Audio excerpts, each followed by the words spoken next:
Dear students, so welcome to Vipin Sharma physics class. Today there is one doubt of a 10th class students. The doubt is more of chemistry, lesser of physics, but I am uploading in both the channels, School of Chemistry as well as in physics. The topic is allotropes. What are allotropes? See, different structural forms of the same element in the same physical state due to different arrangements of atoms, that is called allotrop. तो allotrop क्या होते हैं? Allotrop होते हैं different structural forms of the same element के different structural forms, okay, जिनका जिनका जो फिजिकल स्टेट है वो that is different arrangements of atoms के कारण वो वेरी करता है. मींस क्या है? जैसे कार्बन ले लेते हैं हम, कार्बन एलोट्रॉप्स में डायमंड टेट्राहेड्रल नेटवर्क होता है. उनका डायमंड का क्या होता है? Tetrahedral network. तो diamond is tetrahedral network, right? And properties क्या है? Hardest natural substance, hardest natural substance is diamond and it is transparent. ये बिल्कुल ट्रांसपेरेंट आर पार डायमंड से दिखाई देता है. It is transparent, non conductor. Uses jewellery में यूज करते हैं. डायमंड से हम कटिंग टूल्स भी बनाते हैं. ऑलराइट, तो ये कार्बन की ही प्रॉपर्टी है, बट डिफरेंट स्ट्रक्चरल अरेंजमेंट से ये चेंज हो गई इसकी प्रॉपर्टीज. और अगर सेम कार्बन को हम एक और डिफरेंट स्ट्रक्चरल अरेंजमेंट में ले जाएं तो बन जाता है ग्रेफाइट. इसमें क्या है? लेयर हेक्सागन्स होती हैं इसकी. ग्रेफाइट में जिसकी इसकी लेयर्स क्या होती हैं? हेक्सागन लेयर्स होती हैं. एंड डियर स्टूडेंट्स, जो ये ग्रेफाइट है ये सॉफ्ट होता है, बहुत ही मुलायम, सॉफ्ट, स्लिपरी. इसके ऊपर आप कुछ भी रखोगे एकदम से स्लिप करेगा. और इसकी खासियत क्या है? It's a very good conductor of electricity. तो ये इलेक्ट्रिसिटी को बहुत अच्छे से कंडक्ट करता है.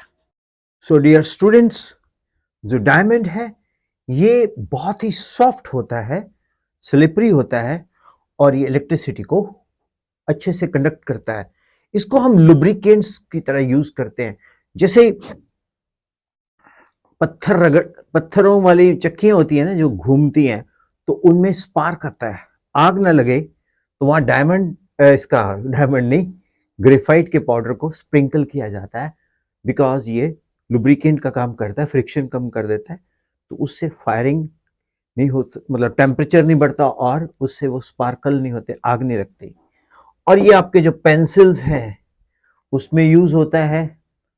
आपने देखा होगा जो आपके सेल हैं, अगर कभी सेल को तोड़ोगे तो उसमें से ब्लैक कलर की इलेक्ट्रोड्स निकलती हैं, तो वो भी ग्रेफाइट की हैं.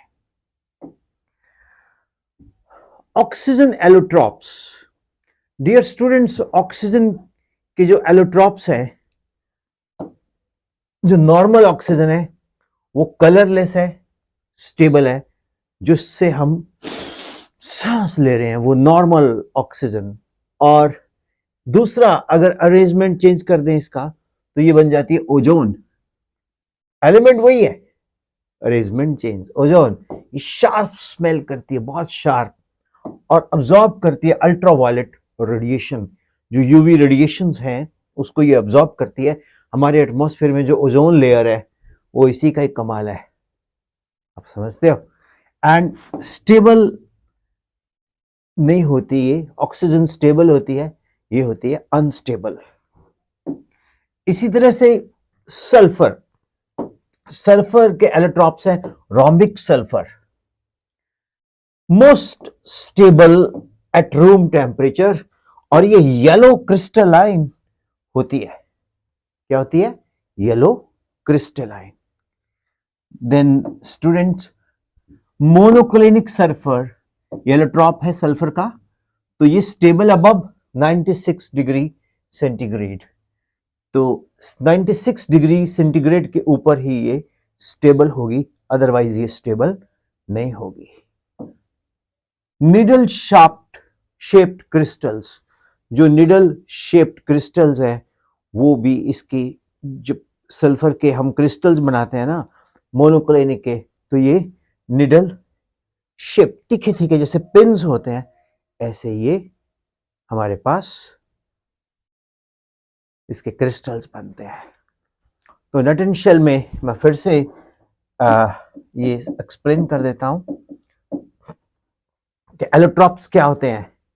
एलोट्रॉप्स होते हैं different structural forms of the same element in the same physical state due to different arrangements of atoms.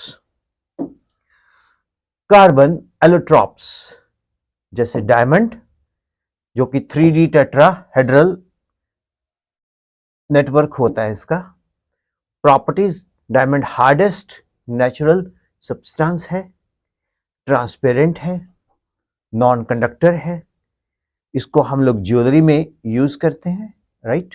इसको हम ज्वेलरी में यूज करते हैं, राइट?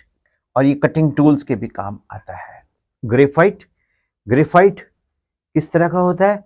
ये लेयर्ड होता है, हेक्सागन लेयर्ड होता है ग्रेफाइट, एंड ये soft, slippery, good conductor of electricity.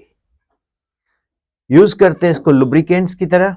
Pencil के लेड्स में जो पेंसिल का सिक्का जिसको बोलते हैं वो यही होता है, और ये इलेक्ट्रोड्स में भी काम आता है।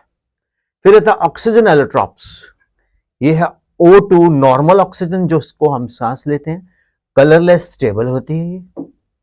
और ओजोन एलोट्रॉप है ऑक्सीजन का, तो ये sharp smell, absorbs UV radiations, unstable compare to oxygen. So sulphur, rhombic sulphur, ये most stable at room temperature, और ये येलो क्रिस्टल होते हैं इसके। मोनोक्लिनिक सल्फर, ये 96 डिग्री सेंटीग्रेड से ऊपर स्टेबल है, बिलो नहीं है। इन निडल शेप्ड इसके क्रिस्टल्स होते हैं। तो डियर स्टूडेंट्स, हमने सीखा एक सिंपल सा टॉपिक, एलोट्रॉप्स।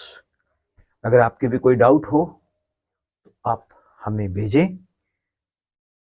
हम थोड़ा एक चीज़ बता देते हैं कि एक वीडियो लेक्चर को तैयार करने के लिए बहुत मेहनत होती है, कभी कभी टाइम लगता है, क्योंकि और बच्चों के भी डाउट्स चले होते हैं। तो ये video Vipin Sharma physics channel में भी अपलोड होगा, और ये वीडियो स्कूल ऑफ केमिस्ट्री में भी अपलोड होगा। Thank you very much. ये आपका चैनल्स हैं, मर्जी है आपकी। Thank you, bye bye.